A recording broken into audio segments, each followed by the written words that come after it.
जय हिंद। कैसे हैं आप सभी? उम्मीद करता हूँ अच्छे होंगे और स्वस्थ होंगे। गाइस, आज का वीडियो उन बच्चों लोग के लिए जो क्लास 10 के बोर्ड एग्जाम देने वाले हैं और प्रैक्टिस नहीं हो पाया है। बहुत सारे बच्चे प्रैक्टिस नहीं कर पाए हैं गणित में, बहुत सारे बच्चे को छूट चुका है किसी बीमार होने के कारण, किसी रीजन के कारण पढ़ाई नहीं हुआ है। तो उन लोगों के लिए ये वीडियो बहुत ही इंपॉर्टेंट होने वाला है, क्योंकि मैं आज आपको बहुत ही इंपॉर्टेंट क्वेश्चन मैथ से बताने वाला हूँ जो कि पूछे जाते हैं, जो कि बेलन चैप्टर से पूछे जाते हैं।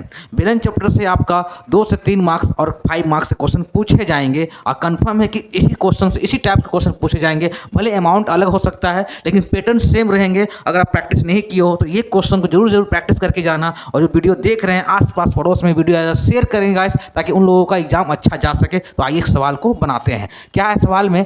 एक लंबवृत्ताकार बेलन की ऊंचाई 14 सेंटीमीटर है एवं वक्रतल का क्षेत्रफल 264 वर्ग सेंटीमीटर है। बहुत सारे बच्चों को ऊंचाई नहीं पता होगा, बेलन क्या है नहीं पता होगा, वक्रतल का क्षेत्रफल क्या है वो भी नहीं पता होगा। मैं समझाता हूँ। देखिए, वो पहले तो लंबवृत्ताकार बेलन, बेलन इस तरह से होता है। देखिए, जिसको हम लोग इंग्लिश में सिलेंडर बोलते हैं। क्या बोलते हैं? सिलेंडर। ठीक है। देखिए, ये वाला आपका भाग हो जाएगा ऊंचाई, एच हो जाता है। ठीक है। ये आधा जो केंद्र से, सेंटर से आधा को क्या बोलते हैं? आर बोलते हैं, जिसको हिंदी में त्रिज्या बोलते हैं। और ये पूरा को हम लोग बोलते हैं डायमीटर, हिंदी में व्यास बोलते हैं। ठीक है। ये पूरा को व्यास बोलेंगे और आधा को त्रिज्या बोलेंगे। क्या बोलेंगे? त्रिज्या। और इसको बोलेंगे हम लोग ऊंचाई, जिसको एस से डेडिकेट करते हैं। ठीक है। अब देखिए, क्वेश्चन ने बोला है क्या? ऊंचाई 14 सेंटीमीटर, मतलब कि 14 सेंटीमीटर यहाँ पे दिया गया है। ठीक है। उसके बाद क्या बोलता है? वक्रतल का क्षेत्रफल, बेलन का वक्रतल। वक्रतल मतलब ये सब एरिया दिख रहे हैं ना, ये जितना एरिया घिरा हुआ है ना, ये आपका वक्रतल होता है। क्या होता है? वक्रतल। तो वक्रतल का क्षेत्रफल 264 वर्ग मीटर सेंटीमीटर है। ठीक है। अब देखिए, फाइंड करने बोला है, बेलन का आयतन फाइंड कीजिए। अब आयतन क्या होता है? देखिए, एक सिलेंडर टाइप का बना हुआ है, साइड का जो एरिया है उसको वक्रतल बोलते हैं। ठीक है। और अंदर जितना आपका, चाहे उसमें ऑयल लगा डालिए या वाटर डालिए, मतलब अंदर कितना जगह है, कितना वॉल्यूम है, उसी को बोलते हैं आयतन। क्या बोलते हैं? आयतन। मतलब अंदर कितना सामान अट सकता है वो आपको निकालना है। बेलन के अंदर जितना सामान अटेगा, मतलब उसी को बोलते हैं बेलन का आयतन बोलते हैं। ठीक है। तो आपको बेलन का आयतन फाइंड करना है। तो हम लोगों को वक्रतल का क्षेत्रफल दिया और ऊंचाई दिया, यही दोनों मदद से हम लोग बेलन का आयतन फाइंड करेंगे। कैसे करेंगे ध्यान दीजिए। पहले तो हमको दिया गया है वक्रतल का क्षेत्रफल, तो लिख देते हैं यहाँ पे सॉल्यूशन में, ऐसे लिखेंगे, वक्रतल का क्षेत्रफल। ठीक है। फार्मूला होता है, पहले देखिए अमाउंट कितना दिया गया है, 264 सेंटीमीटर स्क्वायर। वर्ग सेंटीमीटर मतलब सेंटीमीटर स्क्वायर लिख सकते हो। ठीक है ना। ओके। तो अब देखिए, वक्रतल का क्षेत्रफल, बेलन का वक्रतल है, तो बेलन का वक्रतल का क्षेत्रफल फार्मूला क्या होता है? तो बोलोगे 2πRh, यही होता है। तो इसके जगह पे हम, इसके जगह पे ये फार्मूला लिखे, क्योंकि इसका मतलब इसके फार्मूला यही होता है। ठीक है। इक्वल टू कितना दिया गया? 264 दिया गया। ठीक है। अब देखिए, 2 का 2 रहेगा, पाई का वैल्यू सबको पता है, 22/7 दिया है। नहीं दिया रहेगा वैल्यू पाई का कितना लेना है, तो 22/7 हमेशा लोगे। ठीक है। इनटू आर, आर आपका नहीं दिया है तो आर रहने दीजिए। एच दिया है कितना? 14, इक्वल टू कितना है? 264।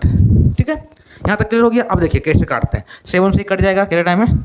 2 टाइम में। ठीक है। अब क्या है? 2 गुना 22 गुना आर गुना 2, यही ना है।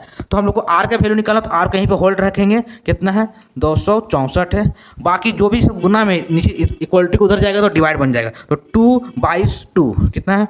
2 × 22 × 2 चला गया। अब कैंसिल करते, देखिए 2 के टाइम से कैंसिल कर देंगे, कितने टाइम आएगा? 1 टाइम में, ये 3 टाइम में, ये 2 टाइम में। ये भी 2 के टाइम से कैंसिल हो जाएगा, कितना टाइम में? 6 टाइम में, यहाँ पे 6 टाइम में। ठीक है। अब 11 के पारा से काटते हैं। 11 के पारा में 22 2 बार में आएगा, ये आपका 6 बार में आएगा। फिर 2 के पारा में ये 6 3 बार में आ गया, मतलब कि आर का वैल्यू कितना आ गया? 3 आ गया। मतलब त्रिज्या हमारा 3 सेंटीमीटर आ गया। ठीक है। आर निकल गया, एच भी दिया गया है, हमको अब निकालना है बेलन का आयतन। तो चलिए बनाते हैं। तो देखिए, बेलन का आयतन। ठीक है। बेलन का आयतन, यहाँ पे आर लिख देता हूँ, यहाँ पे आर इक्वल टू 3 आया। ठीक है। अब देखिए, बेलन का आयतन बराबर क्या होता है फार्मूला में? तो πr² होता है। ठीक है। बेलन का आयतन फार्मूला याद रख लीजिएगा। बेलन का आयतन फार्मूला अगर याद नहीं होगा तो सॉल्व नहीं कर पाओगे। ठीक है। तो बेलन का आयतन, फार्मूला, वक्रतल, ये सब अच्छे से याद करके जाइएगा। ठीक है। तो बेलन का आयतन निकालना था, बेलन का आयतन निकालना था, लिख दिया मैंने। फार्मूला होता है πr²h। तो बेलन का आयतन यही तो फाइंड करना है, इसको यहीं तरफ छोड़ देंगे। पाई का वैल्यू कितना था? 22/7 आर। देखिए आर हम लोग लाए हैं कितना? 3, तो स्क्वायर में आर है तो 3 2 बार लिखाएगा। ठीक है ना, क्योंकि आर 2 बार है ना, आर का स्क्वायर मतलब 2 बार आ रहा है, तो आर का वैल्यू 2 बार लिखाएगा इंटू एच। एच कितना दिया देखिए 14, ठीक है। अब देखिए 7 के पहाड़ा में ये 14 2 बार में कट जाएगा।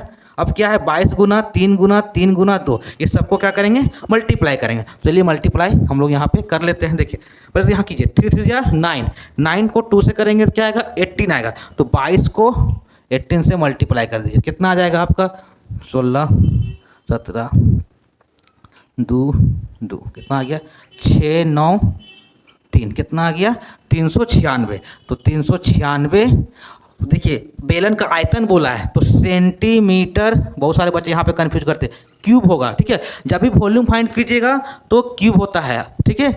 और अगर आपका क्षेत्रफल फाइंड होता है तो स्क्वायर लिखते हैं, ये बात ध्यान दीजिए, 1 मार्क्स काट लेगा एग्जामिनर, ठीक है। तो यहाँ सेंटीमीटर लिख के स्क्वायर नहीं देंगे, क्या देंगे क्यूब देंगे, क्योंकि यहाँ पे बेलन का आयतन बोला है, वॉल्यूम आयतन फाइंड करने बोलेगा तो सेंटीमीटर रहेगा तो क्यू 3 लिखोगे ऊपर में, अगर मीटर रहेगा तो एम लिख के ऊपर में 3 लिखोगे। ये मिस्टेक कभी मत कीजिएगा, एमसीक्यू में पूछा जाएगा, ठीक है ना।